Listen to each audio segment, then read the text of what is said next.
Terima kasih pemirsa, Anda masih bersama kami di Economic Challenges. Sebelum diskusi kita lanjutkan, saya masih punya beberapa data di sini yang memperlihatkan sisi lain dari masuknya dana hasil pengampunan pajak. Kembali kita ingatkan bahwa dana yang sudah masuk untuk pengampunan pajak ini ada sekitar 97,3 triliun rupiah hingga kemarin 10 Oktober. Kita melihat ini juga adalah realisasi penerimaan dan deklarasi harta yang paling tinggi dibandingkan beberapa negara yang sudah melakukan tax amnesty. Yang kita melihat adalah ketika tadi Pak Yoga mengatakan dana yang sudah masuk sampai Desember 2016 boleh dipakai oleh pemerintah untuk membiayai APBN perubahan 2016. Kita melihat memang dibandingkan akhir September 2015 yang baru mengumpulkan 687 triliun penerimaan pajak, di tahun ini sampai 3 Oktober 2016 sudah terjadi peningkatan sekitar 15%, yaitu sudah terkumpulkan 792 triliun rupiah. Ini data yang kami peroleh dari Kata Data. Kita melihat masalahnya adalah bagaimana kemudian itu bisa memenuhi target penerimaan pajak pemerintah. Target penerimaan pajak pemerintah dalam APBNP 2016 adalah 1.539 triliun rupiah. Kita melihat baru tercapai kurang lebih separuh dari target. Sementara sekarang sudah bulan Oktober. Kita melihat data berikutnya bagaimana belanja pemerintah pusat sudah dipotong, juga transfer ke daerah juga sempat dipangkas untuk menjaga supaya defisit anggaran sekitar 2,35% dari PDB tidak melanggar undang-undang. Satu hal yang harus diperhatikan juga, kalau sampai 3% dari PDB itu akan melanggar undang-undang dan itu bisa membahayakan pemerintah. Mas Tommy. Baik, Pak Hestu mau memberikan catatan terhadap data-data tadi. Tampaknya memang di satu sisi amnesti pajak berhasil, tetapi pajak yang intinya masih begitu melamban. Baik, jadi kalau tadi di awal disampaikan bahwa ada kisah sukses dari amnesti pajak di Indonesia lebih bagus dari negara yang lain, tapi kami punya catatan sendiri. Memang indikasi-indikasi beberapa hal bagus, cukup baik gitu ya, tetapi kami punya hal-hal yang memang kami tetap harus lakukan dan kami tingkatkan. Pertama, bahwa 97 triliun tadi itu belum bisa menutup menjamin bahwa penerimaan pajak yang ditargetkan di APBNP itu bisa tercapai. Oleh karena itu di periode kedua sampai Desember kami akan terus berusaha lagi. Kedua, dari jumlah wajib pajak yang mengikuti amnesti pajak sampai periode pertama kemarin itu baru sekitar 400 ribu.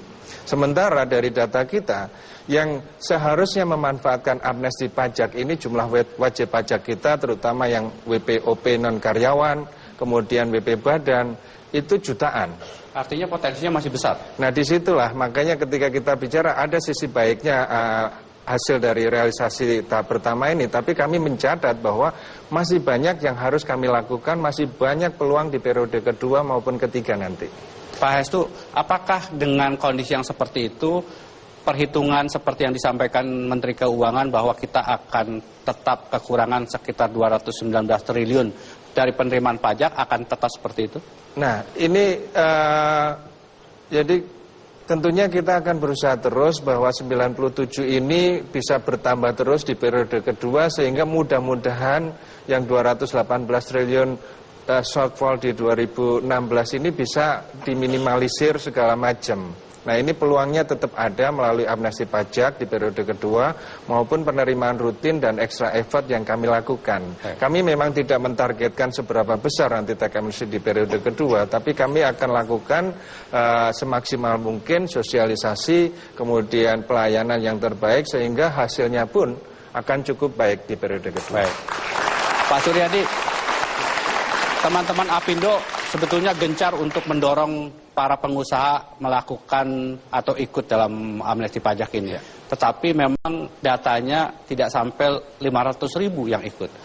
Artinya dibandingkan dengan jumlah pengusahanya masih banyak yang belum ikut. Bahkan kemudian repatriasinya pun masih 143 triliun dari harapan 1000 triliun. Apa sih yang sebetulnya masih membuat teman-teman ragu itu? Saya pikir kalau untuk keraguan sudah tidak ada keraguan ya. Nah, namun kalau kami melihat ya sebagian besar ya itu masih belum melakukan karena mereka mempersiapkan dokumentasinya. yang mana akan kita lihat dari Oktober sampai Desember ini. Namun seperti budaya kita ya, biasanya kalau belum last minute ya, mereka masih santai gitu. Ntar kalau saya udah berapa kali sosialisasi, saya bilang nanti 2 minggu sebelum akhir tahun ya, yuk nanti jam 3 pagi lagi nunggu di KPP. Nah ini masih banyak ya. Nah yang terutama adalah yang kami lihat adalah mengenai soal UKM ini. UKM ini ya sebenarnya kan banyak sekali yang UKM ini ya yang berkedok UKM. Ya bisnisnya besar tapi memakai 4,8. Nah ini pun akan mulai masuk ya. Nah tapi mereka masuknya kan nanti sampai Maret sama. Nah itulah, jadi kita sekarang lagi sosialisasi kepada UKM ini. Kenapa mereka mau tunggu ya? Karena mereka bilang, ya kalau ada uang ya sekarang diputerin dulu aja. Nah ini orang dagang kan begitu. Nanti mereka akan masuknya di bulan Maret. Kita lihat nanti katanya. Jadi saya lihat ya ini memang sangat dilema sekali. Ya di satu segi ya kita menginginkan semua lebih awal. Ya, supaya kita bisa tahu ya berapa sih yang tadi katakan per 100.000 itu sangat terlalu kecil. Kita mengharapkan 20 juta kalau bisa. So semakin banyak orang yang taxpayer-nya akan semakin ringan menggotong negara kita ini. Namun ini nggak mungkin semudah. Kalau saya lihat nanti UKM punya sosialisasi ini juga mesti berbeda. Kemarin kita sudah melakukan ya. Mereka sampai sekarang masih belum ngerti ya tax amnesty ini. Nanti saya ingin tanya Bu Nur Haida, apakah memang sudah cukup menarik apa peluang investasi yang ada di kita ini, baik itu di pasar modal maupun di obligasi maupun di sektor real, apa yang perlu kita lakukan supaya teman-teman Pak Suryadi itu lebih yakin lagi dan membawa pulang uang yang masih di luar itu. Tapi kita harus jeda terlebih dahulu, jangan kemana-mana, tetaplah di Ekonomi Challenge.